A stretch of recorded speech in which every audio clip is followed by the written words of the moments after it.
Welcome to సంధ్య వంటిల్లు. ఈరోజు మనం ఆనపకాయ పులుసుని ట్రెడిషనల్ స్టైల్లో అలాగే టేస్టీగా ఎలా చేసుకోవాలో చూస్తాం. నేనైతే ఇక్కడ హాఫ్ వరకు ఆనపకాయ తీసుకున్నాను. దాన్ని నీట్గా పీల్ చేసుకుని ఇక్కడ చూపిస్తున్న విధంగా కట్ చేసుకుని మొత్తం అన్ని పీసెస్ కూడా నీట్గా వాష్ చేసుకుని ఒక బాండీలోకి తీసుకోవాలి. ఇందులోనే మనం ఒక 3 ఆనియన్స్ చిన్నగా కట్ చేసుకుని యాడ్ చేసుకుని దాంతోపాటు ఒక 3 గ్రీన్ చిల్లీ, వీటితో పాటే తగినంత ఉప్పు, కారం, పసుపు కూడా యాడ్ చేసుకోవాలి. అండ్ చాలా ఇంపార్టెంట్, బెల్లం తురుము కూడా ఇక్కడ యాడ్ చేసుకోవాలండి. ఫస్ట్ అయితే కంప్లీట్గా బెల్లంతో మాత్రమే ముక్క అనేది హాఫ్ పైన ఉడికిపోవాలి. ఆ తర్వాత మనం వాటర్ అనేది యాడ్ చేసుకోవాలి.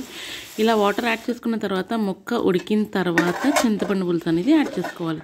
అండ్ అలాగే కొత్తిమీర కూడా యాడ్ చేసుకుని కంప్లీట్గా ఉడికేంత వరకు ఉడికించుకోవాలి. ఇప్పుడు ఇందులో మనం పోపు వేసుకుందాం. దానికోసం ఇక్కడ 5-6 వెల్లుల్లిపాయలు, శనగపప్పు, మినపప్పు, ఆవాలు, జీలకర్ర, ఎండుమిర్చి, కరివేపాకు అలాగే ఇంగువ యాడ్ చేసుకుని దీన్ని మనం కూరలోకి షిఫ్ట్ చేసుకుందాం. డీటెయిల్ రెసిపీ కోసం లింక్ని క్లిక్ చేయండి. మరిన్ని రెసిపీస్ కోసం ఛానల్ని సబ్స్క్రైబ్ చేసుకోండి.